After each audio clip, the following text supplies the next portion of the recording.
Hey everyone, thanks for joining again. Today I'm speaking with Sadia Hameed again, and Sadia is a spokesperson for the Council of Ex-Muslims of Britain. And today we were going to talk about the terms Islamism, Islamist, and Islamophobia. Hi Sadia, thanks for coming back on. Hi, thank you for having me again. So how are you doing? Yeah, I'm good, thank you. How are you? Oh, pretty good. So yeah, Islamism and Islamophobia. So I know, like in the UK, you guys just had a government, or there was a definition of Islamophobia that was like 70 some odd pages, and then the government just, like, I think May's government just rejected it, right? But Yeah. that was So really scary. yeah, interesting stuff's been happening actually. So last year, November, there's something called an all-party parliamentary group for British Muslims. So that usually means that they are, that there's members of all parties in this group. They just agree on this one issue. So they've come together, this band of idiots, and decided that they need a definition for Islamophobia for the UK. It's a pretty appalling definition. Some of the things that they've said are pretty outrageous.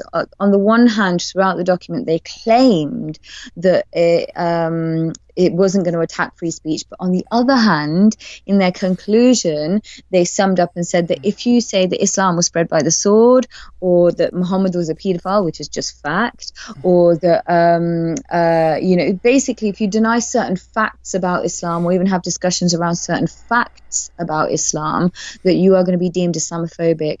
So thankfully, in the actual document, the Crown Prosecution Service, which is, our criminal justice service, said that we already have legal provisions for religious bigotry, so we are not going to be adopting this definition. We don't think this definition is needed. I do agree, and we do. We have already got robust protection for somebody discriminated on the basis of their religion. What we don't have protection for, by the way, is somebody who's discriminated against on the basis of no religion, like, honor killings or honor-based violence or attacks on atheists, non-believers, ex-Muslims, Ghaffras, whatever you want to call them.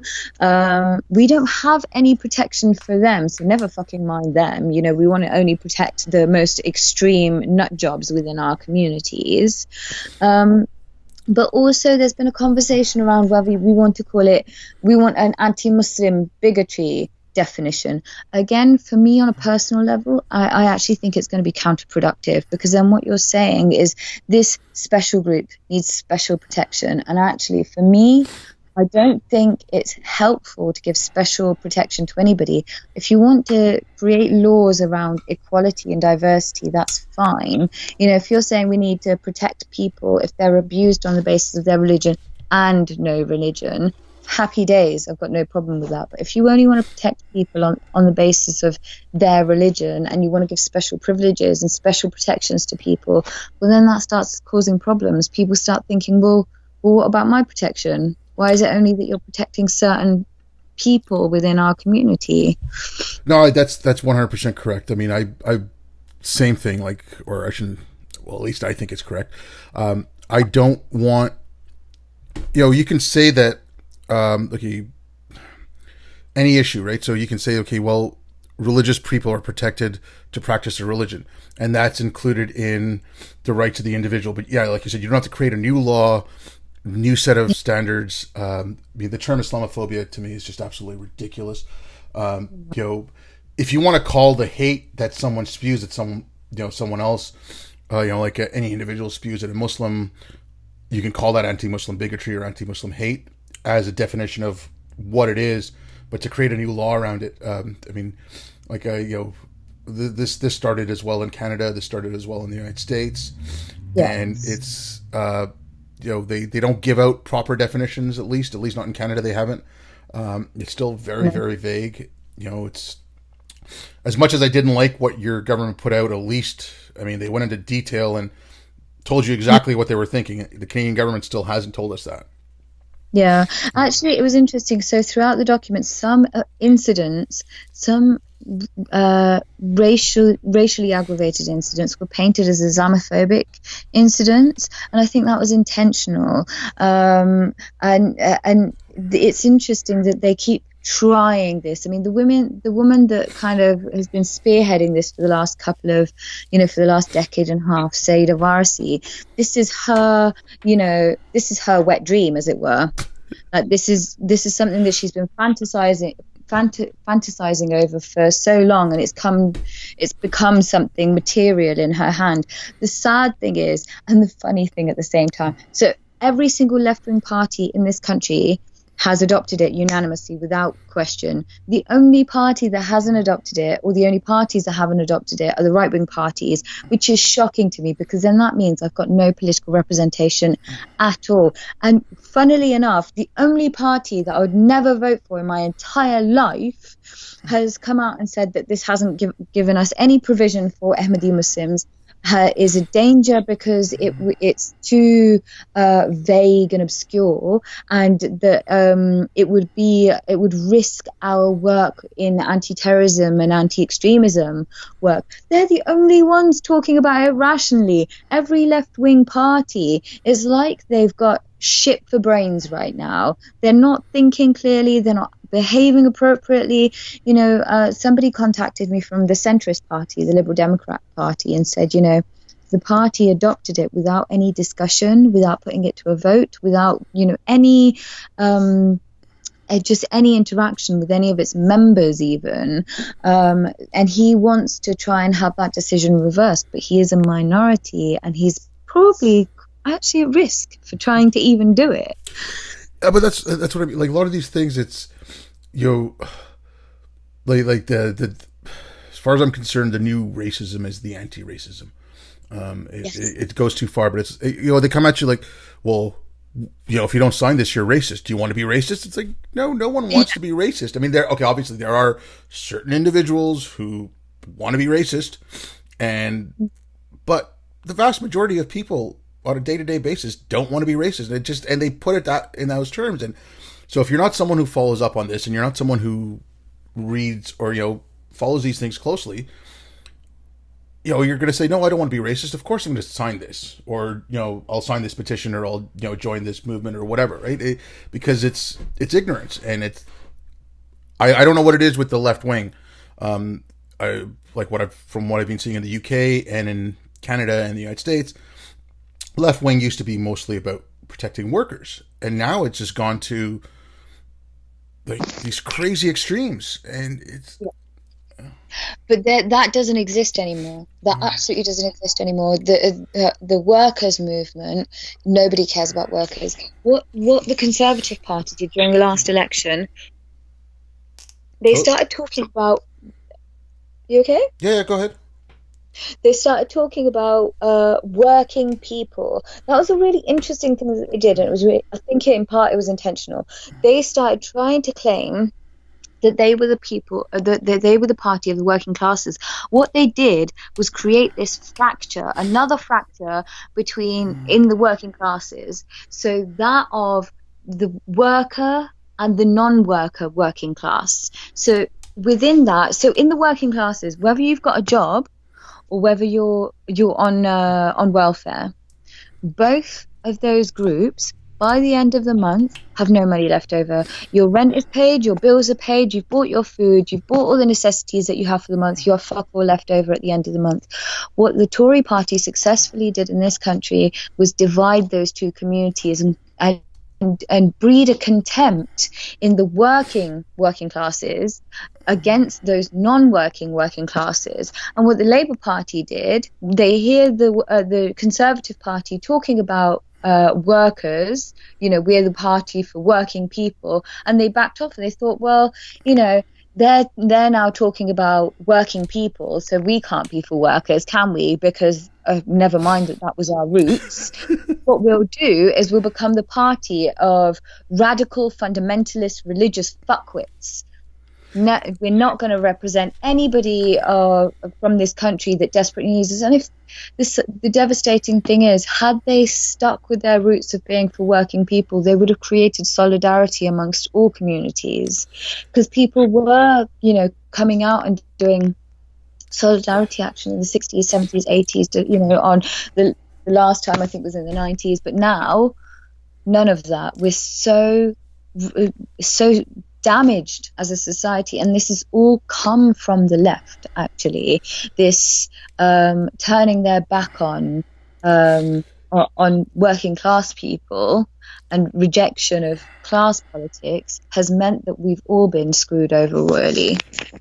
Yeah, I mean, okay, but the left, it's same thing, and it's in some ways it's kind of like, well, the right or the conservatives agree that this is right, then just by dint of agreement from the opposite side, it must be wrong. I mean, I thought that was the whole point of politics, was to get the other side to agree with what you're saying, right? I mean, it's just like words are changed, but I mean, it's something I'd said a while ago, and it gets back to the Islamophobia thing and stuff like that. It's it's great to have an open society, but not so open that you let your own values fall out, right? And that's what they're doing. Okay, I wanted to get back to this thing. Now, I read it, but I read it like, I think earlier, like around January. That's when I first saw a copy of it.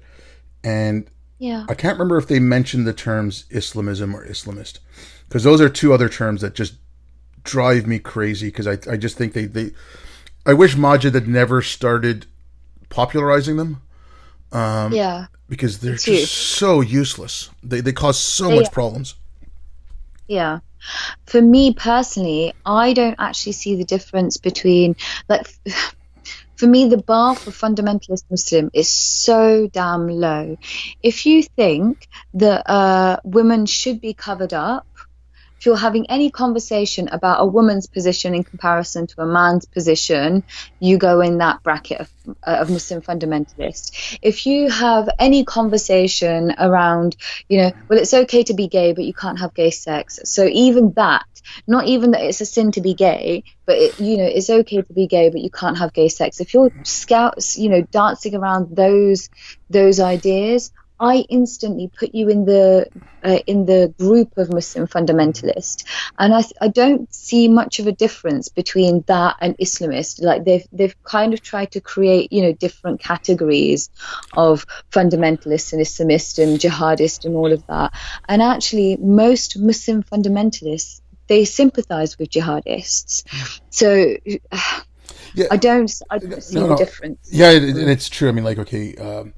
Islamism is using politics to get Islam into power. Islamist is someone who wants to use politics. I mean, these are ridiculous definitions, and like you're saying, I think maybe I contributed this, and other friends, and I, not knowingly, but we were speaking out against terrorism, because that's the most visual thing, and I think we might have done ourselves a disservice because we pushed this idea of the extremist, the terrorist.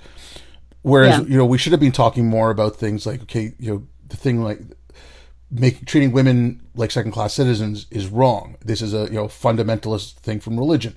Same thing like what's going on in Birmingham right now. Oh, it's okay to be gay, but just don't tell the children. Like, things like that. Like, these are, like you said, they're part of the fundamentals of the religion, and that's what the danger is more. I mean, the terrorism is a danger, like, you don't get me wrong, but on your day-to-day life, on what happens every day, it's these little things that are dangerous. And people in the States and in Canada, there's CARE and ISNA, and they want to use the local politics, and they want to use the local system to create these silly definitions of Islamophobia or what racism is or whatever. And it's just, those are the threats. And I mean, like Majid saying, "Oh well, Islamism is people trying to use politics to get to get Islam supreme." I mean, we have a term for that. It's theocrat. In the States, they talk about the religious right. There's a group in the States called the Dominion Christians, and sometimes they call themselves Reconstructionists. And and they have some members. They have reach in the Senate and the Congress in the States, and they want to bring back the laws of the Ten Commandments. I mean, we call these people theocrats. We call them, it's political Christianity. I've never heard the term Christianism for them. Or, No. like the religious parties in Israel. You don't hear Judaismism. I mean, it's why, that's ridiculous. yeah, and I'm like, why are you giving Islam a special protection? It doesn't need it. We have words that are perfectly good. And I find that these words do more damage than any good. And they seem to have lost all meaning. Sorry, I'm just rambling here a bit. Like, I used to hear, okay, an Islamist wants to use politics, a terrorist wants to use violence. And then I start hearing things about the violent Islamists. I'm like, but I thought that was a terrorist then. I mean, it was like he was redefining them as he was talking about them. And I want to get one last thing out here. It's a lot of people think, and I used to think it too until I looked into it, that Majid came up with these words. And I don't think he disabuses people of that illusion, because he didn't. Islamism has been around since the 1600s, that term. It used to be called Islamus or something like that.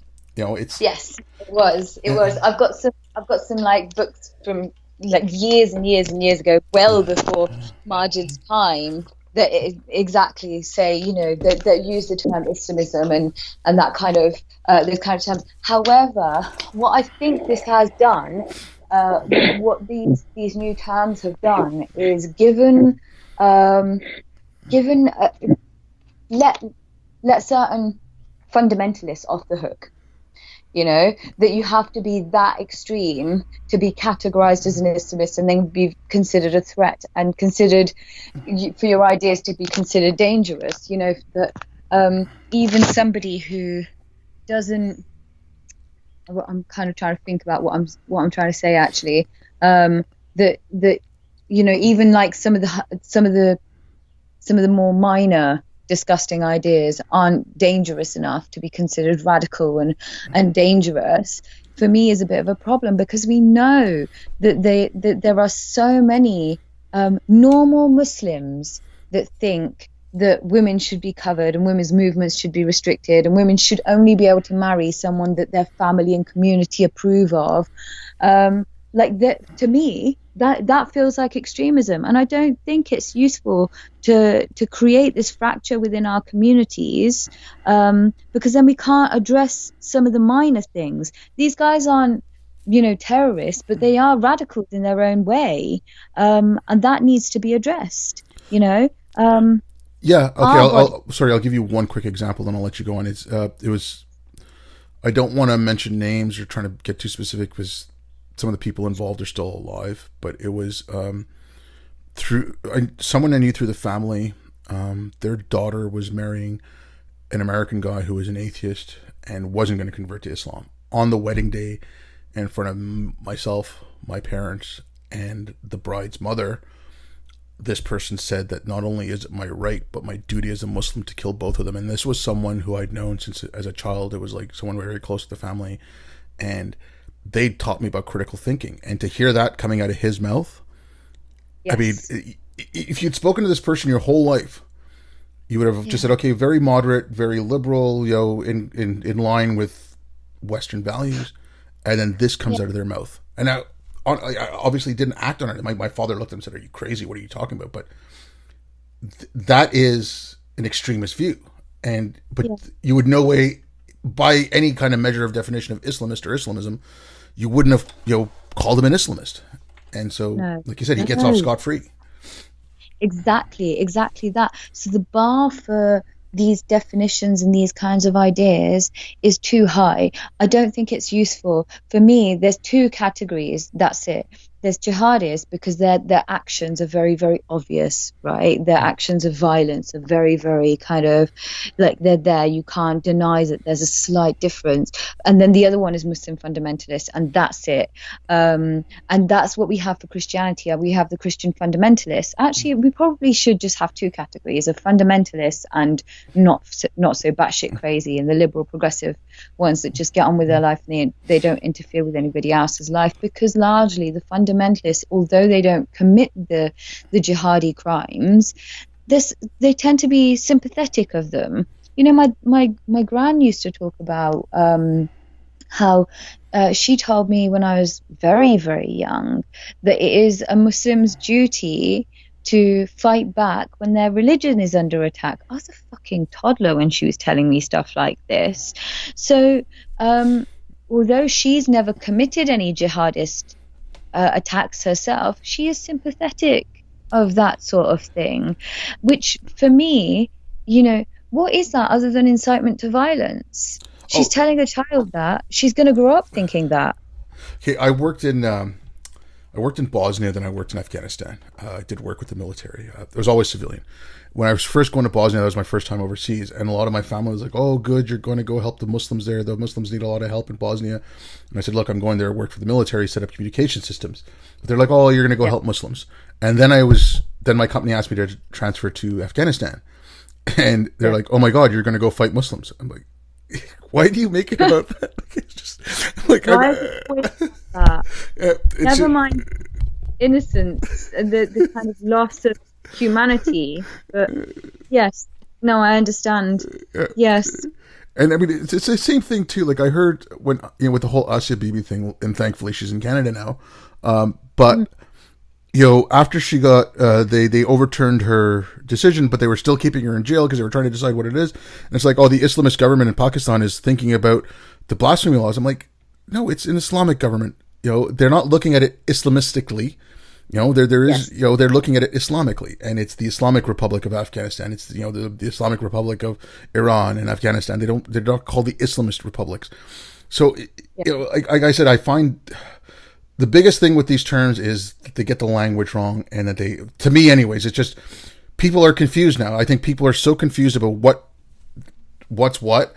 And so if you say, oh, well, he's an extremist Muslim or something, oh, no, he's an Islamist. Like, you don't be racist. It's like, they don't know what they're talking about. And I think, like, again, these terms feed into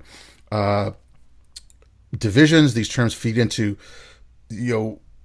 I just think mass confusion. Again, in my mind, it's like, why do you want to give Islam a place of privilege over other religions? We have terms like I said, someone who wants to set up a caliphate is a theocrat. You don't need anything else.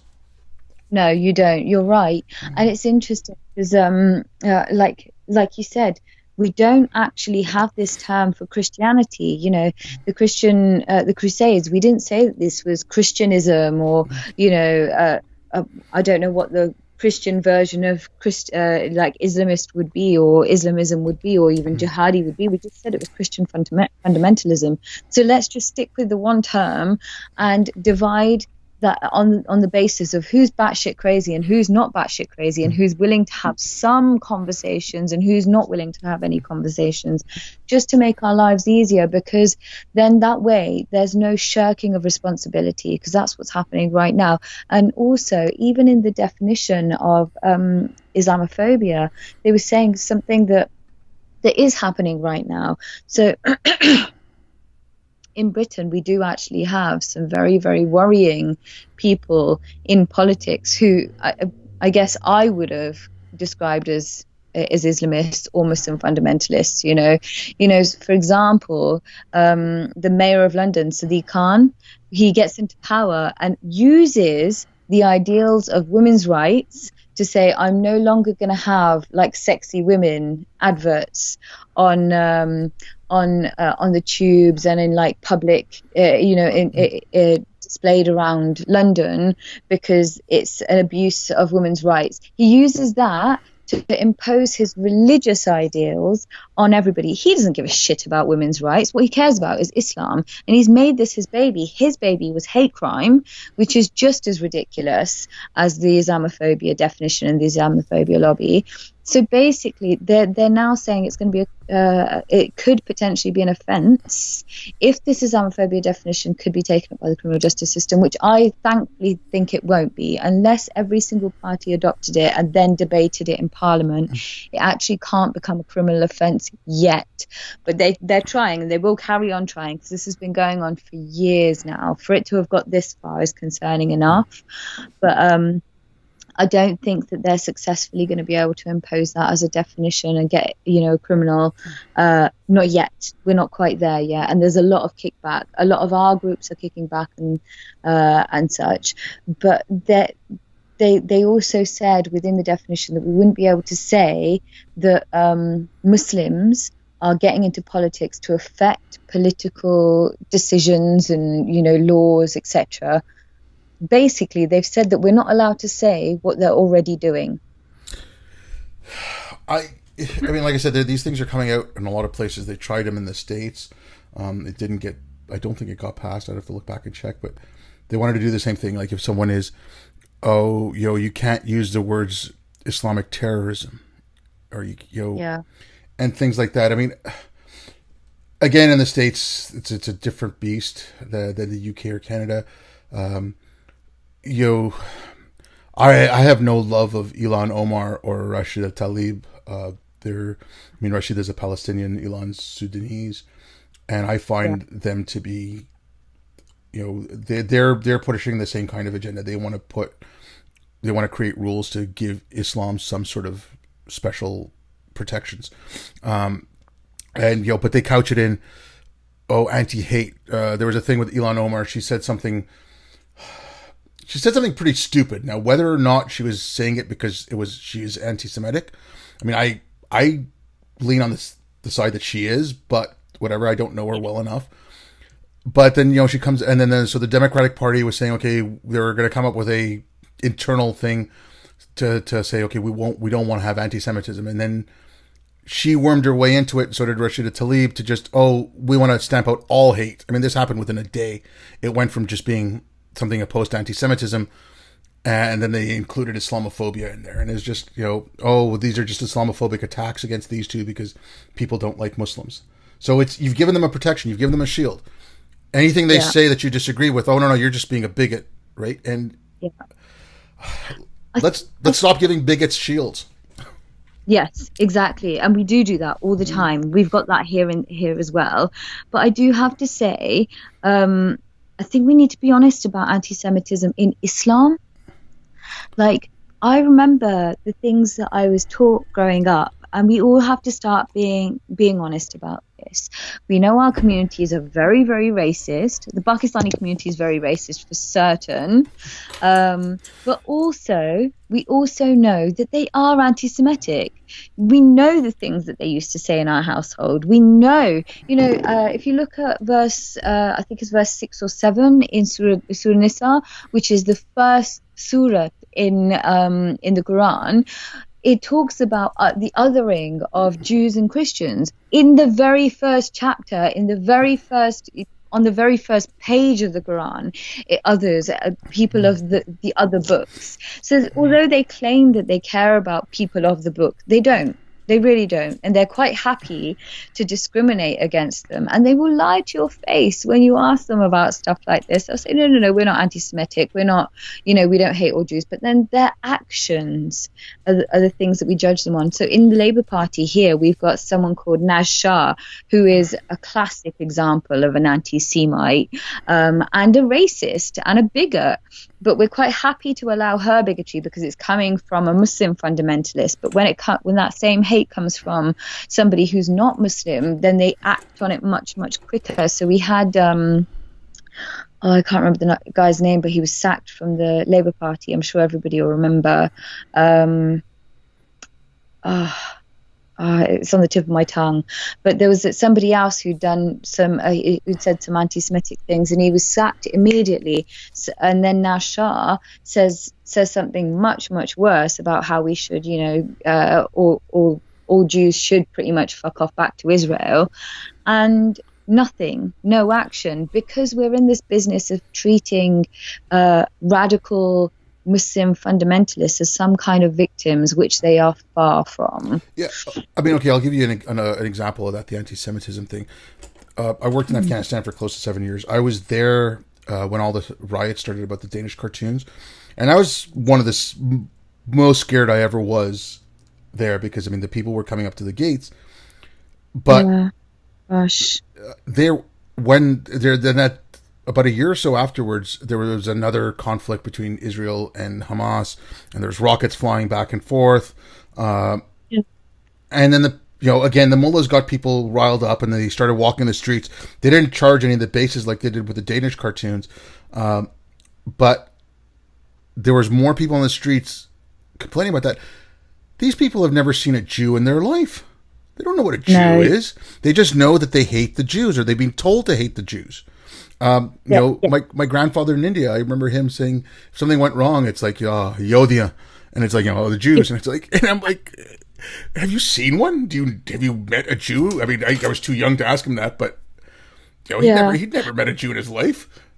No, but this othering starts at such a young age that by the time they're adults, that hate is well and truly cemented in their minds, in their hearts, and then this also then they start off protecting themselves. Whenever their hate is when they're confronted by their hate, and you put a mirror up against them, then they start talking about how they're victims. But also, those things are happening simultaneously alongside each other. One, that we're all victims. All Muslims are victims all the time. That we're always going to be attacked. I don't know if you were taught this as you were growing up as well, but that Muslims are going to be persecuted all around the world, and it's our job to defend our Muslim brothers and sisters.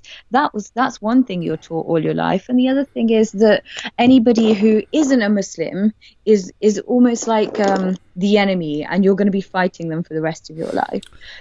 Yeah, okay. Those two things, I just, like, from my perspective, I know you grew up in Pakistan. Like, I was born in India. Or I don't know. Sorry, I shouldn't say I know you grew up in Pakistan. But you speak Urdu, right? So my family speaks Urdu. Yeah. And one of the one of the terms is always "aap loga," you people. And so, Yes. but it's not meant as, like, in English when you're saying, "Oh, you people," this and that. It kind of has a derogatory sense.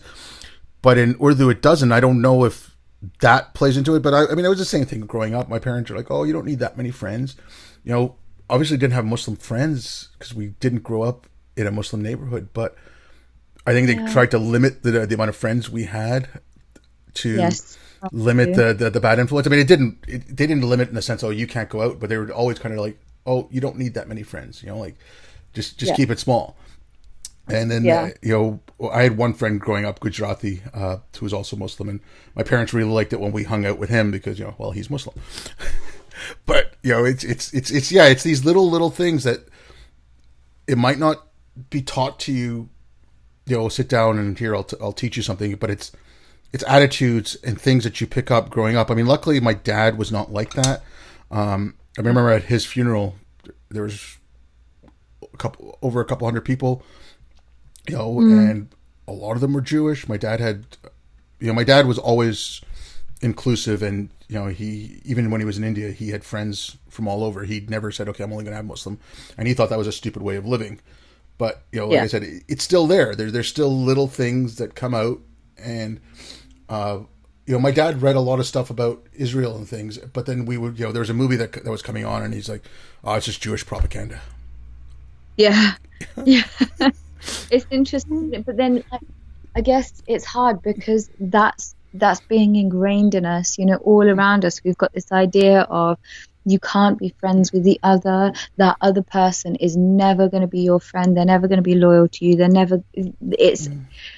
That's constant. I remember not having many I had a lot of non-Muslim friends at school, but they didn't come to my house. None of my friends ever came to my house. And the very first thing my dadi, my gran, told me, so I remember this so crystal clear. I don't know if I've told you this before, or in the last podcast. I might be repeating myself, and I'm sorry if I am. But the first day of school, my first day of primary school, bearing in mind I would have been like 4 or 5, something that young.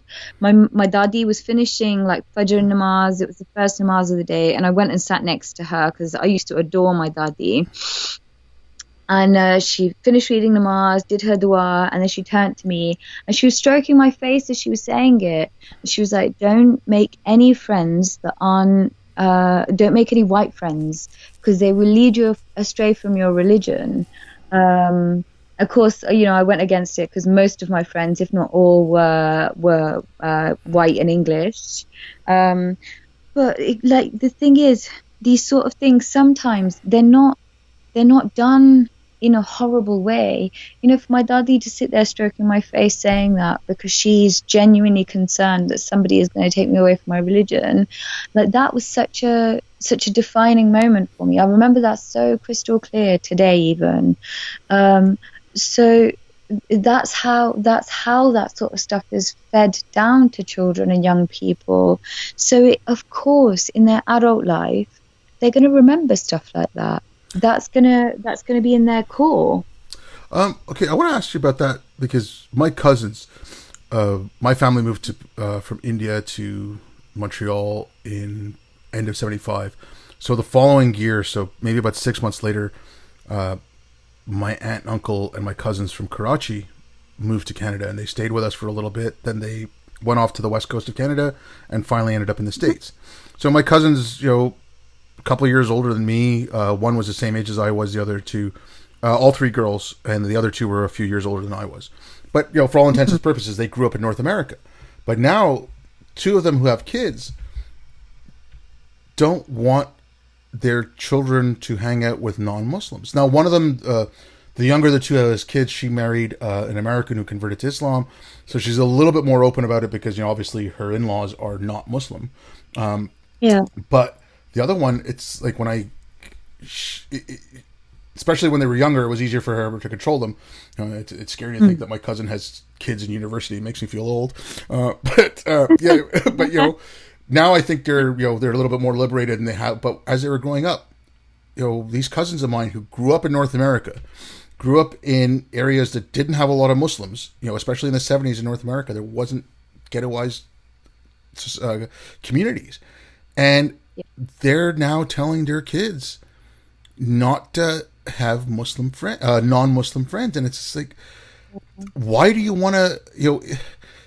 It's damaging to your children because it's limiting who they can speak to. It's limiting their contacts in the outside world. Yeah. I'm sure it's the same thing in the UK as it is here. Yeah. The more people you have in your network, finding work, going to a good school, all that helps. With the people and who who can maybe do something for you, right? I'm not saying be friends to use them, but those little things help later on in life, and you're. Of course you do. But also, you become a better person in terms of you become a more loving and tolerant person because when you're forced to accept people's differences, you become a bit more flexible as a person as well. You're not so rigid. When you've only lived amongst one group of people and you only know one culture, one set of ideas, one way of thinking, you think that any challenge to that is almost like an attack, which is something that's happening with our communities now. I think is massively damaging. So for me, on a very personal level, I really do base some of my political decisions and some of my everyday decisions on how people accept me and my partner Jack together. So Jack's white British, I'm Pakistani, ex-Muslim, brown, and I think that communities that don't accept me and Jack as a package, I don't want to be a part of. That includes both white communities, brown communities, Muslim communities, ex-Muslim communities, politically, any political party that has a problem with us. Because for me, cohabitation is something that's a marker of progress. Learning to live together and love each other and care for each other is something that's going to help society move forward. And anything that's a hindrance to that wants to keep us in the dark ages, that kind of tribalism, I see as a threat to all of us, not just me. I see it as a threat to society. But I think I have little to no sympathy for those communities that want to keep us away from the society that we're living in. I just don't understand why you would come to a country and not want to interact with the remainder of the community, and you just want to be in your own little bubble. When people first came over to Britain, there was a little bit, I could understand it a little bit more because they were being attacked. Britain wasn't a welcoming place. It was hostile and it was racist. But now we're the racists. We're the ones that are hostile, and we've got no justification for it. Oh yeah, I know, totally. I mean, same thing here. I mean, I'm really happy that my father, when we moved, my uncles were living in a neighborhood that was starting to be ghettoized. It's because I mean the immigration is different in Canada than it was in Britain. Like there was no post-war, you know, calling for immigrants to come and work and whatever. That we didn't have that. But so my dad looked at it and said, I didn't leave India to move my family into a little India. I want my family to integrate. I want my children to integrate. But getting back on the mixed race thing, have you seen this stuff coming out of the social justice left? And when I say social justice, I'm talking with a capital S, capital J, you know, not the Martin Luther King, you know, content of your character, that kind of stuff. But like, it was articles in New York, there was an opinion piece in New York Times, I think a couple in HuffPo, and you know maybe like some of the smaller ones like Slate and Vox and whatever, that mixed race couples are wrong, and it's white people stealing black women or women and men of color away from their respective races, and so it's a racist thing to have a mixed race baby, and if you have a mixed race baby, also then you're perpetuating whiteness. And like I said, like the anti-racism is the new racism. Like, come on, they're against. I don't understand how that became. And I mean, I'm starting to not want to use the terms either, like left and right, because they've lost all meaning. But that was a left wing thing, right? Was integrate the races. Everyone gets along. Everyone's the same, regardless of color. But now it's the woke that are pushing this racist bullshit. Well, the left are the new Nazis, aren't they? Really, let's be honest, because the fascists never wanted this like racial mixing. Now, like me and Jack as a couple, piss off so many people. We piss off left, right, the religious conservatives, our communities. You know, like soon we're gonna have no home anywhere. Where do we go? I find it really disgusting that this idea that because I have to admit, I always felt like within our communities, obviously we know women are treated as property anyway, right? Yeah. But beyond that, it was considered. There was this thing of our men were told, you can have sex with as many white women as you want. You're going to marry one of ours, right? And nobody can touch our women. If they ever do that, you kill them, right? You kill the girl because she's polluted, and then you kill the man too, right? So those kinds of ideas existed. But beyond that, I feel like we are treated like land. So it's perfectly acceptable for our men to trespass on their land, but for them to trespass, for their men to trespass on our land, that land is now polluted and should be burnt to the ground. And that's pretty much what they do. But those ideas haven't changed. Those ideas are still there now. It's not an idea of the most conservative amongst us. The left, in accepting the worst ideas within our communities, have adopted these ideas from them. Yeah, and I mean, like you said, I don't know what I mean. I have no issue. Well, I shouldn't say I have no issue, but I mean, it's easy for me to deal with. When you say racist, your idea of a skin-headed, jackbooted thug, right? I can deal with that. I can deal with someone calling me a Paki. I know how to deal with that. But this benevolent bigotry that's couched in this, we're trying to not be racist, but you have to separate yourselves so not be racist. And it's like, like Black Lives Matter asking for segregated spaces on university campuses for people of color. Harvard just held a segregated graduation for students of color. They had one that was, they had your regular graduation, so the arts department, the science department, but then they got all the students of color together for a separate graduation ceremony just for them. So this is racial apartheid from the left, is it? Yeah, and it's like when Black Lives Matter put out the calls for segregated dorms, segregated spaces, all this segregated stuff for whites and people of color, the KKK applauded them. Yeah. And they don't see what they're doing. So Black Lives Matter, what was their response to being applauded by the KKK? Oh, ignore it. It didn't happen. But it didn't happen. But it's like you were saying, okay, the left are the new Nazis or whatever. I'm giving up on all of this stuff. It's Yeah. I think we've got to come down. I think don't have a binary or whatever. I think we need, okay, are you authoritarian or are you libertarian? And when I say libertarian, I'm not talking about like the political party in the U.S., right? I'm talking about, are you authoritarian or do you want values of the Enlightenment? Because as far as I can tell, the values of the Enlightenment are the best ideas to date, and I obviously still need a little bit of work, but they're better than anything else we've had. And they're dying. Those ideas are dying. They think that they're unimportant. They think that they're connected to white privilege, as if like no brown fucking person or no black person ever dreamt of liberty and freedom and equality. I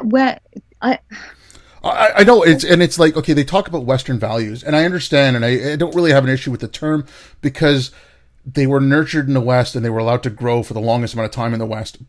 But go back and read the Greeks, and then okay, I don't like the term the golden age of Islam, but whatever, we're stuck with it, I guess. But there were so many authors, mainly Persians, who supported these ideas, and they're not taught in the Middle East anymore. It's illegal to discuss Averroes or Al-Farabi or Ibn Khaldun. But exactly. These are values that have been around for thousands of years. And granted, okay, what the Greeks had isn't the same as what we have now, because the Greeks still believed in slavery and only men were allowed to vote, not women. Okay, we've advanced these things to where it's more inclusive of everyone. But now coming from the left, like I said, I have no time for left, right, liberal, conservative, because there's in Canada there's 30 somewhat million, in the States there's 330 million. If you ask those populations the definition of left and right, you're going to get 360 million different definitions. It's either authoritarian or it's libertarian, and we can work. Actually, I read this really good book recently called "The Beginning of Infinity" by David Deutsch, and it was about how we accumulated knowledge. And I mean, he describes it as dynamic and static thinking, and any kind of authoritarianism, any kind of dogma is static thinking. It's not going to change. Whereas you need dynamic thinking. I mean, you need a little bit of stasis, but majority of it has to be dynamic thinking. Like, that's why I've also changed the way I think about these things. I used to think, okay, these are our foundation. This is the bedrock of our liberties. And I've gone past that. I said, if anything has a foundation, it's the dogma. It's a static. It's a rigid foundation. Whereas you have to look at, like, I'm trying to get people, or even myself anyways, to look at the liberal values, the values of the Enlightenment as earth in a garden. Yes, it's there to allow other things to grow from, but it has to be tended very carefully. And it's easy to lose. It's easy to have it washed away. But if you care for it and you tend it, and other laws and rules will start sprouting up. But if you get something that's completely an antithesis of what your foundational values are, it's a weed. Pull it out, get rid of it. Let the ones that let your society flourish grow, and then that earth can change and can move with the times. Whereas if you have a rigid foundation, it starts cracking. It's going to break apart. So I think we need to start thinking of our laws in a different way. And I'm disheartened because, I mean, okay, whatever. Yeah. I'm 50, so I don't have that much. Don't have much of a fight left in me, I guess. But like, people are younger coming. I'm feeling like that. I feel disheartened. Sometimes I want to crawl under a rock and just think, fuck it.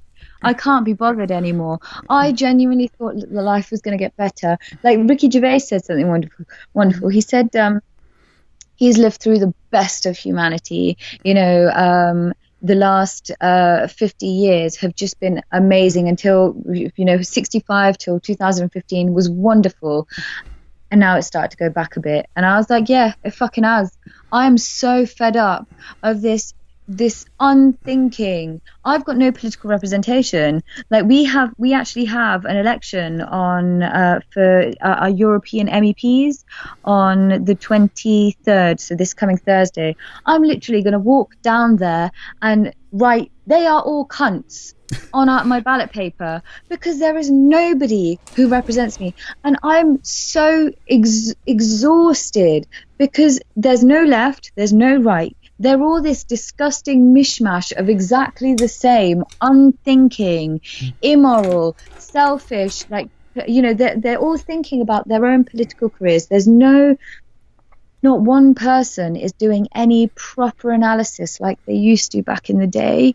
Yeah. Where do we go? That's Where what do we go? Who do that's we what I'm talk telling. to? That's what I'm telling people for there's a federal election in Canada. Well, it should be somewhere around October, and Yeah, I said if you're going in there voting for the lesser of two evils, don't spoil your ballot, because at least in Canada, yeah, I know they count your spoiled ballots, yeah. and then Same all. indeed. And also, all my friends who sit on their asses and don't vote, I'm saying, get up off your ass and just go spoil your ballot. They're like, well, why? I don't like any of them. I said, that's why you spoil your ballot. So Yeah, if you have roughly 40% not voting, and that 40% gets up and says, you know what, you've given me no good choice, yeah, that will send a much stronger message than just sitting on your ass at home not doing anything. And I mean, it's the same here, and it's these well-meaning benevolent bigots. Like, you had this thing in the States a couple of weeks ago, or maybe a week ago. There was a bunch of Venezuelans protesting outside the Venezuelan embassy, and Pink News, which is a gay and or LGBTQ newspaper, and we then have it. yeah, Yes, and then a I have. whole bunch of other well-meaning lefties, or whatever you want to call them, came by and are telling these Venezuelans that, oh, no, you're wrong, you're supporting Trump, you don't know what's going on in your country. And they're like, I just left there, I came from Venezuela, and I'm been here 6 months, and it's the same thing. Oh, you don't know enough about Islam, and it's coming from a white person telling me that I don't know what Islam is. Yes, yes. I went to a conference about FGM and forced marriages a couple of months ago now. It was in February. And I got up and I was talking about how you cannot deny the religious foundation of these practices. I mean, the fact that you can marry your daughter by the time she has her second period. Like I was told, your first period is in your mum and dad's house, your second period is in your husband's house. There are some families that are going to stand by that. You're going to cause problems for yourself. There's 4 different schools of thoughts and 4 different hadiths that say that you should cut your daughter's genitalia. And then there was this white woman sat behind me, white liberal. She was dressed in like a hippie outfit, which instantly made me want to slap her in the face. I was just like, you hippie bitch, fuck off. So she was like, oh no, you don't know Islam. And I was just like, excuse me? Who the fuck do you think you're talking to? How dare you sit there and tell me I don't know the religion that I used to practice? Obviously, she didn't even know I was an ex-Muslim. For all she knows, I could have been a practicing Muslim, which I was previously. But this arrogance of the left that we know everything and you don't know anything. But this is why I call it, now I personally think this is the modern white man's burden. Those savages over there don't know enough about themselves. They don't know how to protect themselves. They need the protection of our left. This is, before The White Man's Burden was written by Kipling, who was quite conservative and actually a bit of a racist. A wonderful writer, I have to say. I love his writing, but he was a racist. Yeah, that's fine. Yeah, it was, right? Okay, it's not fine that he's racist. The fact that you love his writing. I do like Kipling's writing as well. I think Lord Jim is one of my favorite books. Oh my God, exactly. I mean, he was the most delicious writer, but he was a racist. And but now The White Man's Burden is coming from the left. This lefty responsibility that they've taken on of wanting to save all savages because they can't speak for themselves, they can't protect themselves, so we have to come in and defend them and preserve their practices, even if they think they don't want them anymore. It's our responsibility, so we are going to protect them. Well, fuck off. Well, okay, sorry, I didn't mean to cut you off. That's what I was talking about, the benevolent bigotry. That's what I'm getting at. Like I said, a neo-Nazi calling me something, I know how to deal with that. And even like someone who is racist, who says, "Oh, we have to go in there and fix the problems these brown people caused." Yeah, I can kind of deal with that. But this lefty thing of no. We have to come fix your problems, but not only do we have to come fix your problems, it was us that caused them because you're too facile to have caused your own problems. Yeah, It's like, no, fuck you. I'm more than capable of screwing my own shit up, and I don't. It bugs me because I don't know how to respond to that, and it's just Sorry, I cut you off there, but yeah, No, you're right. I feel exactly the same, word for word. I feel exactly the same. It's like when we talk about blasphemy laws in Pakistan, some well-meaning wankstain has to get up and say, well, this was the fault of the British and the colonizers. So, well, why are you derailing the conversation? I'm talking about abolishing blasphemy laws. Why do you have to even throw that in? This wasn't even a conversation about that. What is your problem? Do you have some kind of brain injury that you have to say that every single time? But in fact, that's not even right. So in India, yes, the British may have taken the blasphemy law. In Pakistan, they were rewriting their own laws, and sadly, it was not in the year of my birth, 86. They were discussing the blasphemy law. They had a life sentence for it previously, and in one day they had like an emergency parliamentary debate about it, and in one day, in a country where it was taking years to write laws and create legislation, it took them one day to overturn it from simply a life sentence to the death sentence. That was done by the Pakistanis, not done by British lawmakers.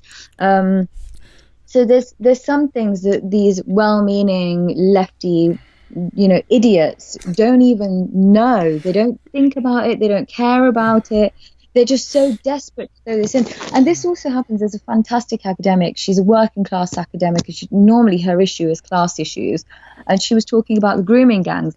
And she started this like game almost of every time there's a story that's released about, Pakistani grooming gangs are rife in the UK. So Pakistani men represent 2% of the overall population of the UK, but they are about 86-87% of the perpetrators in grooming gangs. So there's two things. There's grooming gangs. They're the ones that, exploit young girls and go after them and then share them and sell them, etc. And then there's, pedophiles that are like one perpetrator, one victim. There's no sharing. It's not a big business to them. And they're largely white. Those perpetrators actually represent the demographic of the UK. So, for example, 2% of them will be Pakistani because, 2% of the population is Pakistani, and then 80 whatever percent is white British. So it's representative. The grooming gangs are largely Pakistani and largely Muslim and Bangladeshi, some of them. She said every time a story comes out, wait for it, there's always one little dickhead who has to throw in there, what about white paedophiles? Every single time to derail the conversation from the subject at hand. And it's so counterproductive. What do they hope to achieve? But I'm like you, I'm fine with this. If somebody calls me a Paki, or if somebody does something like that to me, I'm completely capable of dealing with it all by myself. I have no problem with it. Well, not that I don't have no problem with it. I just know what to do with it. Yeah. I don't know what to do with this left anymore. Yeah, and it's like these people who say, "Oh well, it happens in the white communities. It happens here." If you're we're not saying it doesn't, but if you're having a conference about, let's say there's a conference about the grooming gangs, there's a town hall or something, you're discussing a very specific topic. You're not discussing, pedophilia or rape of little children generally throughout the UK. You're debating a very specific thing. And, but they don't have anything to put on that topic, but they want to get their voice out. And it's like, I don't know, a call for attention or something, like they weren't hugged enough as a child. Oh, look at me, what about the white people? Or what about, it doesn't have anything to do with that. And some of this stuff, I hate their the way they use the language, but they talk about these things like lived experience or something like that. And then if you bring out your lived experience, it's not valid. Yeah, no, and it's what really struck me, and I've been talking about this for a while, but when it really struck me was right after Christchurch. Some good friends of mine who I respect, and I've known them for a long time. Yeah. They put out these things saying one was a pyramid, the other was a set of 4 sentences, 4 bullet points, and basically what it said was the pyramid had whiteness on the bottom, and white supremacy on the top, and it said white. Everyone who's white, your whiteness led to the white supremacy and the killing in Christchurch. And then right after, a month or so later, you had the thing in Sri Lanka. So I asked the two of them. I messaged them privately. I don't like doing it in public with people, especially friends. Yeah. I messaged them in private. I said, okay, well now, good. Do one where it's Muslimness and all Muslims are responsible. And they're taken aback. And in the same sentence, they hold the thought that it's whiteness and all white people, including themselves. Yeah. But no. You have to delineate for the brown people. And it's like, no. Treat everyone the same. If you're going to say it's all white people are responsible for that, then you should be in the insane camp that says all Muslims are responsible for Muslim terrorism.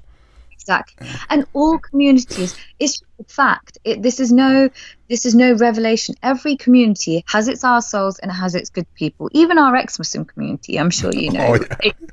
Yeah. Exactly. Right? So every community. This behavior from the left is starting to leave a really bad taste in people's mouths, and people are now feeling quite hostile towards them, and rightly so, because they're not serving any purpose other than it's like self-gratification now, isn't it? Like, I have to say this because it makes me sound like a good person. No, you sound like a dickhead. You sound like a cunt. But I don't see from any of the party that's supposed to be left any kind of real policy. It's everything is buzzwords. And and then, I mean, to counter it, you're starting to get from the right buzzwords. And there's like, no one's talking of anything of any meaning. It's, I mean, I said this in the 80s when the PC crap really started coming out in the late 80s. It's Orwell. It's language without meaning. It's newspeak. I mean, it's too cliche now to say it's Orwell, but it is. It is. You're right. But the thing is also, like, people are getting fed up because right now we do have problems with poverty in the UK, and I'm sure you do in Canada. Like, the class divide is so huge. People are crying out for somebody to actually do something to help them, and nobody is. Nobody is giving any representation to poor people. They've jumped on this cultural bandwagon. And the thing is, in this country, people don't care for cultural issues. People still care for class issues. We were a very, very, in terms of class politics, we were quite radical at one point. So to have no party talking about those issues, they've got no hope, really. Absolutely none. Yeah, I interviewed recently, his name is James Lindsay, and he worked with a couple of their academics, one from the UK, Helen Pluckrose, and they did this thing called, they started calling them grievance studies, so all the diversity studies, the gender studies, and all that they're coming out in universities, and they went through the documentation, they wrote a bunch of papers, they had 5 of them published, and they had another 5 or 6 waiting to be published, and then they got found out because one of the papers they wrote was so insane. But I mean, they were speaking to sociologists. Like, James was talking to me about a sociologist friend of his, who was telling him that a homeless white guy on the street has more privilege than a black lawyer or doctor. Oh my God, are they fucking taking the piss? No, because by the dint of them being white, and see, that's the thing. Like, whiteness is not. At first, I thought they were talking about all white people. And that's what whiteness is, not a thing of race. I could internalize whiteness because I'm perpetuating whatever they think I'm perpetuating, right? So whiteness, I started jokingly calling it, because like I said, their language is so screwed up. I was like, it's the transracializing effect of problematic comments. So if a person of color makes a problematic comment, all of a sudden they're white, they're no longer a person of color, and you can treat them as badly as you want. Yeah, it's ridiculous, isn't it? We have politicians who behave like that here as well, that white people on the streets have more power than them, and they're in parliament making decisions, and they still want to play victim. It actually makes me sick. And I think, well, if you feel like that, then maybe you should give up your job, because it's not giving you the power that you're so desperately craving. This is pathetic. It's pathetic to hear these disgusting, absolutely just disgusting ideals. I'm so grossed out by them. It's unbelievable. I mean, okay, I'm not saying we shouldn't help victims because there are people who are victimized by all kinds of things. But Yeah. this giving, like, being a victim is a good thing. And no, but it's weird. Like, oh, well, I'm a victim because, I'm a person of color. Like, I'm just talking about someone in general, not me particularly. I'm a person of color. I'm Right. disabled. I'm a woman. I'm LGBTQ, and I've got victimized of all these things. So my victimization is worse than yours because you're only just a person of color. It's like, what? Yeah. When did we start giving? Like, I'm not saying we shouldn't treat them. I'm not saying we should treat them badly, but being a victim should not be made to be a virtue. It's not. No. It's something that happened to you that's horrible, and it needs to be addressed. But you're not virtuous by the dint of the fact that you'd been made a victim. No, no. And it doesn't give you a right to shut down other people as well. Like lots of people, I think kind of oppression Olympics is starting to make me feel really angry now because everybody has issues. Like if I'm experiencing race hate and somebody else is experiencing class oppression that's white and I'm experiencing it because I'm brown, both of our experiences are valid experiences, but that doesn't give either one of us the right to shut down the other person. Absolutely not. And it doesn't mean that my experience is worse than hers or her experience is worse than mine. It just means that we've both been through some shitty stuff and we should both support each other, that we should both show each other some solidarity and nothing more, nothing less. This kind of idea of some oppression being worse than others is ridiculous, particularly now when actually in our country, in the UK, if you're, from a protected characteristic, you are more likely to be protected than if you're not. Like I said, so white British people from white British working class people do not have the same, special protection if they experience a race crime as somebody who is Pakistani Muslim, for instance. And we know that the grooming gangs attacked white working class girls because they're a bit rough and ready, and in the law they're not going to be taken seriously. They're not, no one's going to give a shit about them. They were kids, they were white, they were working class. Is that not a form of racism in itself and classism? I know, like you said, it's the whole anti-racism thing it's driving me crazy. Like the whole you can't be racist towards white people. Only white people can be racist. I mean, to me, that is such a racist statement. Not just off the top of it. Only white people can do this because you're doing it based on a race. But I'm sorry, but as much as I don't like it, racism, bigotry, discrimination is part of the human condition. We discriminate from the time we're born. Oh, that's my mother. That's my family. And then our groups start growing. And so you're saying. By saying that, you're saying that the brown people or people of color are somehow less than human? Yeah. No, I'm sorry. I have this. I've seen racism and bigotry from my side. I've seen racism and bigotry from all over. Yeah. Let's call it out. And like you said, if there's, if we're going to have a conference on the homeless, let's go have a conference on the homeless and let's help the homeless. Let's do something to help them, right? Or at least bring their issues to light. But when you're going in there, you don't have to start, what about all the black people who are being treated badly? Yes. Exactly. It's the same thing with Islam. It's like, Islam does this. Oh, well, what about, the Crusades?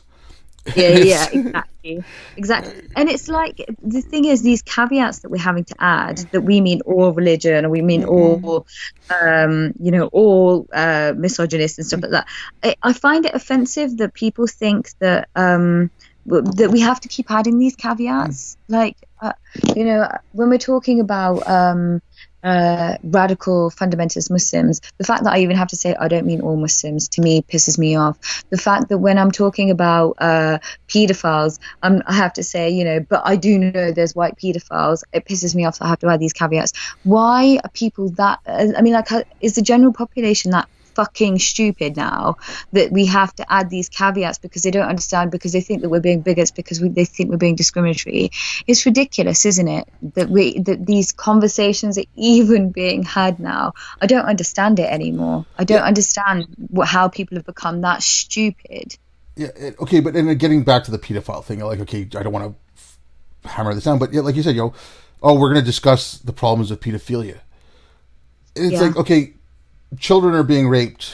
Do you really want to like turn this now into a discussion of is it more white people or is it more brown people doing it? Exactly. Exactly. It's children are being raped. Let's stop that, and then Yeah. if and then okay, if we can isolate that problem, curb it out, and say, okay, these types of rape happen in this community, and then you're talking about like, okay, just one pedophile going after one child.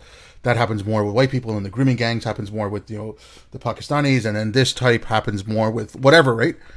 You can then break it down and say, okay, we want to focus on grooming gangs. We know kind of where we have to go. We want to focus on this. We know kind of like what groups to look after and stuff. But yeah, it's every single time, and it's sickening and it's frightening and it's stupid. I mean, like, I don't know how long you've been doing this. I was away from North America until 2014.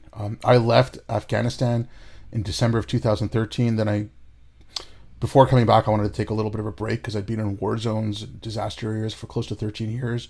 And I just took a little of a break, but I got back to North America in 2014. And that's when I really started using social media. Yeah. And I was looking at this and I was just like, okay, I haven't been gone that long. Like, when did it go crazy? Yeah. When did we start reinventing blasphemy laws, but like, with hate speech and stuff like that? When did we, when was it wrong to say that, there's a problem of whatever, there's a problem of misogyny in Islam? When did that become a controversial thing? Like, I think this started for me. This started after 9/11, where people. I mean, there were some quite nasty things that happened after 9/11, and I think then there was unrest, and then people settled down, but people became more focused on their identities. I feel like that, perhaps. But also, just going back for a moment to the grooming gangs, the thing that pisses me off about this is that we've moved from the actual victims to perceived victims. So when we're talking about the victims of these crimes, we always end up going and having a conversation about those that could be potential victims because of these conversations, which to me is quite offensive. Like, why are you not just focusing just on the victims of these crimes? Why are we then now focusing that because of these conversations there could be potential attacks against these people? Well, actually, I think in part you're responsible for that, because you're saying that these conversations are leading to these attacks. Well, that might never happen. You could just say, if there are any attacks as a result of these conversations, we will deal with them afterwards, but we also need to deal with these conversations as well. By derailing the conversation time and again to potential attacks against the perpetrators, you allow that space for those individuals that do want to attack these people as a result of these disgusting crimes. Sorry, I just want to keeping the conversation focused on the victims. Sorry, carry on. No, I was going to say the same thing. It's the same thing after a terrorist attack, right? Oh, how is this going to affect the Muslim community? Will there be a backlash against Muslims? Yeah. That's like within the first 24 hours you have that conversation. Yeah, exactly. And it's okay. I mean, I'm not in the UK obviously, but when I see it on the news or I read about it, it's the same thing. Oh well, what will this do to Pakistani men? How will people treat them? And saying, you know what? If you're a Pakistani man and you're saying how will people treat me because of what other Pakistani men are doing, clean up your goddamn house.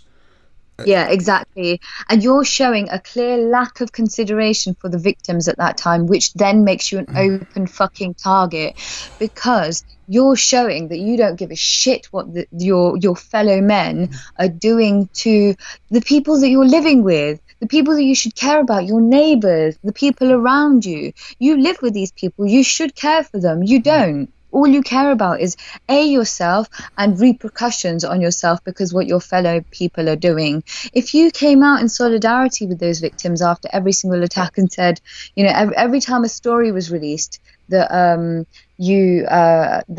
of these grooming gangs, and you just came out and said we will not tolerate this in our community, and these are our friends, our neighbors, we love them, we care for them, this is not okay, and we will do whatever we can to help, rather than, oh, what's going to happen with fellow Pakistanis now, this kind of claiming victimhood after you've just found out about other victims.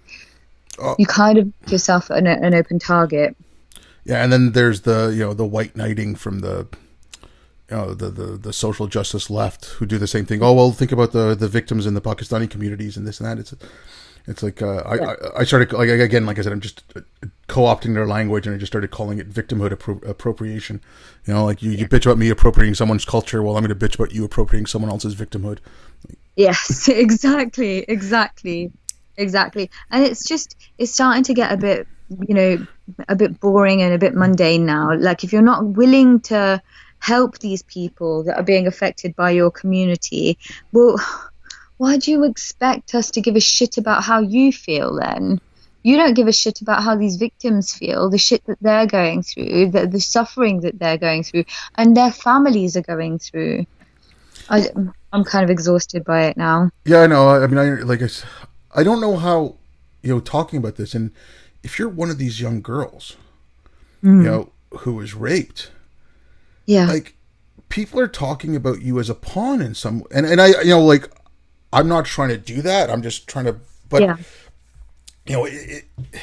once you start thinking along those lines, it's like, okay, am I doing it now? You're second guessing yourself. Like, should I, and people like you or other people who want to help them, you might get cowed into keeping silent because it seems like you're using these people as a pawn or whatever. And it just, I don't know.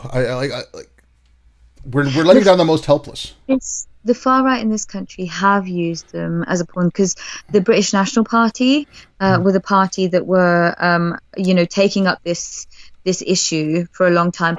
But they had the left of this country made it easy for them. The parents and family and community members of these victims were going to their political representatives, and the political representatives and the police in this country refused point blank to help these girls, to listen to their story, to ensure that they got justice. It took a fucking lot for that to happen. So of course they left a massive chasm for the far right to go, all right, well, they're not doing it, let's take this up.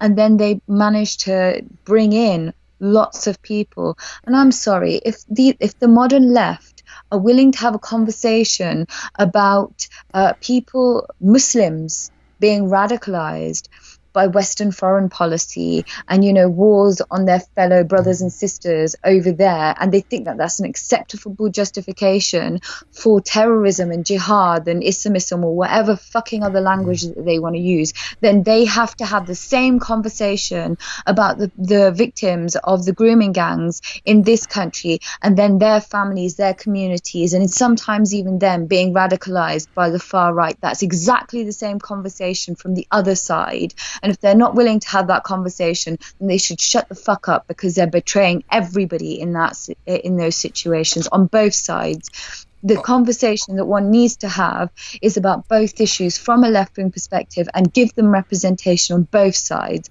But they're not willing to do that. They're not willing to say that we should be living together peacefully and loving each other and not raping each other's daughters. They're not willing to say that what our country is doing abroad is not acceptable, and we hear you and we're not part of that. Rather, what they do is pit West against East. Now, Western foreign policy in itself, the Western foreign policy isn't written by the average everyday Joe in this country. What the West is doing abroad has nothing to do with the average everyday person. To allow that to be used to pit us against each other is something that the left in this country have done, and they are so responsible for the hostility that exists in this country against one another.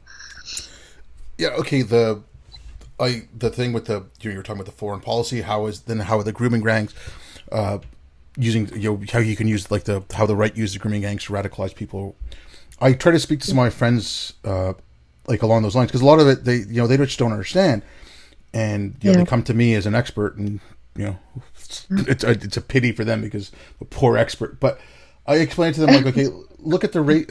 Like we had the gangs in the States and also some in Canada, not as much. Canadian gangs are kind of a joke, but I mean, you know, yeah, it's just polite gangs. But you know, we have.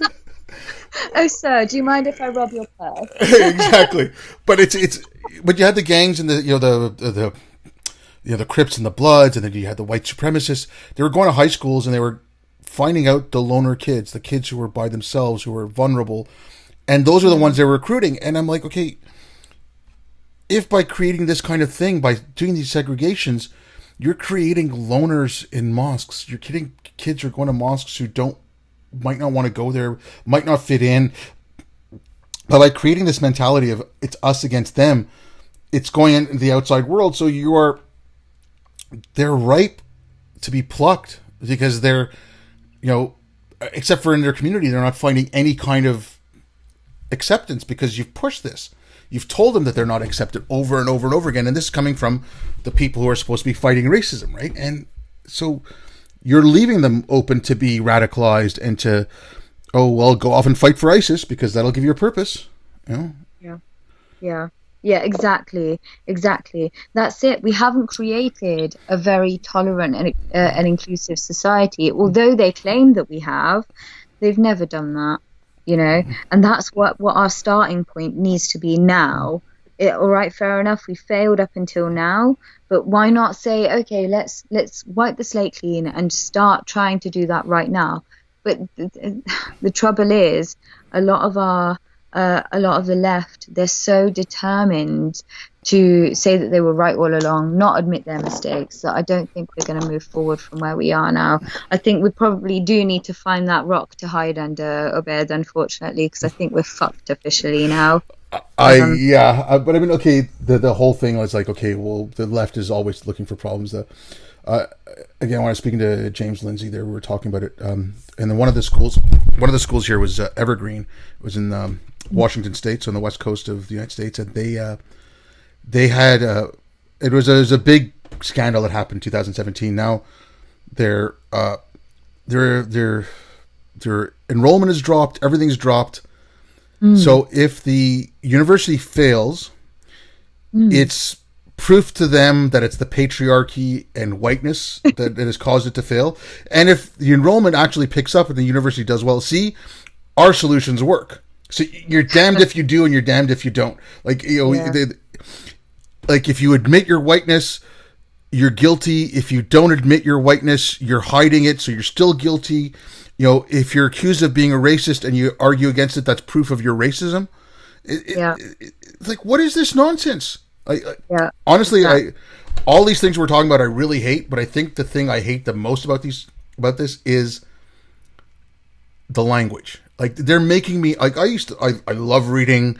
I might not be the most eloquent speaker, but I love the language. And they're making me hate it. They're just making me cringe when I hear some of these words. You know, like narrative was a perfectly good word. Yes. And it's You're right?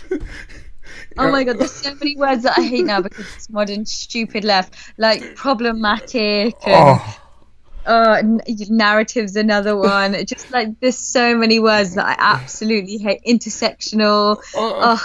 Like even like something like inclusive meant something good. Now it makes me cringe. Yeah, me too. Oh my goodness, I'm exactly the same. But I in all honesty, I have these moments where I just I feel like giving up, because I feel like this childish, pathetic, and they are all childish. You know, there may be some that are slightly older in the left, but they're behaving like children. And I saw on Twitter somebody had a disagreement with somebody, and they said, and I know for a fact they were both on the left. It was just a political disagreement, and the Corbynite lefty was like, this person's a bigot, so I have blocked and reported him straight away. And I was just like, yeah, that's right. The left can no longer have an adult conversation, and this is where it leads every single time there's a disagreement.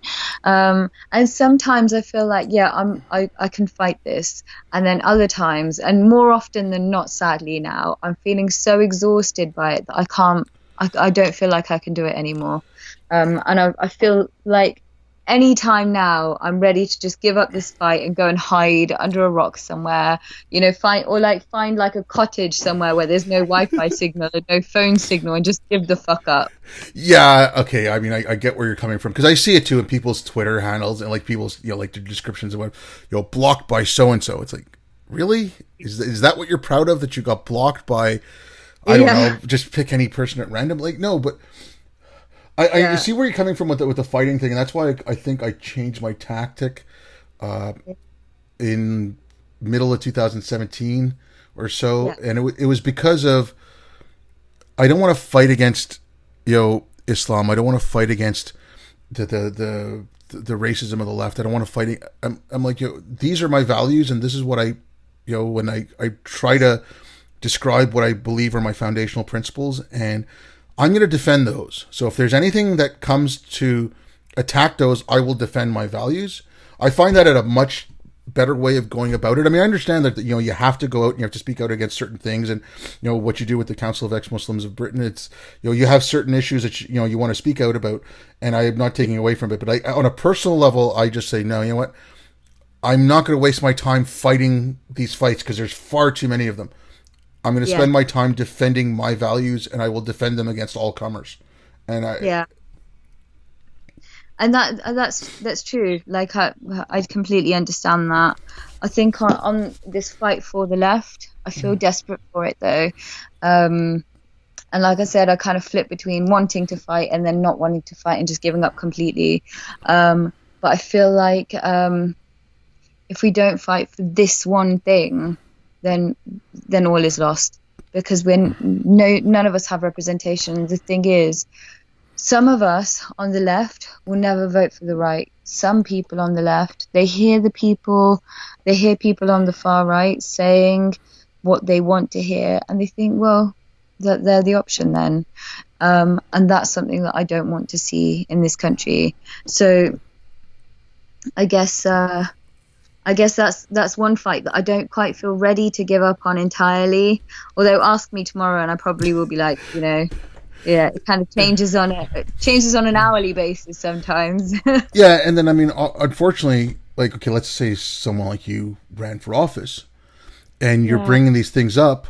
You're going to get smeared as a racist from the left, but then you'll have people from the right who might start, stealth jihadi, taqiyya, all that kind of crap. And it's, it's like, so where do you go? And that's, I've given up. And again, I'm not someone with a huge platform or anything, but I've given up waiting for media and whatever to come out and speak to people. I mean, I know you've been on a few newscasts and stuff. You'll speak to us in, like I think you were also on the Big Question or the Question Time in the UK, on BBC. Like, let's not wait. We've got the internet. We can create our own platforms and just start, putting that out, because this feeling of homelessness and this feeling of what do I do, and it's just, it's tiring, and it's, like I had a friend over this weekend, an old friend of mine, like I've known him since the second grade, so this is when we were about 7 or 8, and he knows me, and he's talking about, he's still trying to tell me that, when there's an attack in Sri Lanka by Muslims, and then there's attack on Christians in Egypt, they're doing it for two completely different reasons. It has nothing to do with Islam whatsoever. It's political. Like, no, it does. I said, okay, they might have problems with the politics, and they might have problems with the economy, but it comes from Islam. The reason. Okay, they could have attacked anyone because that group is hurting them or whatever, right? Like, or denying them a job. But why did they attack Christians? And also in this, in Egypt, for instance, like non-Muslims are already a persecuted minority. What benefit is there from attacking them? How are they gonna get their message across to Western foreign policy makers? It's just crappy excuses. I'm sorry, it's just not good enough. It's not good enough. I know, and it's just too much. Yeah. Well, I don't know. Do you have anything else you want to say about this? Or, I know we could go on for hours just we can go on.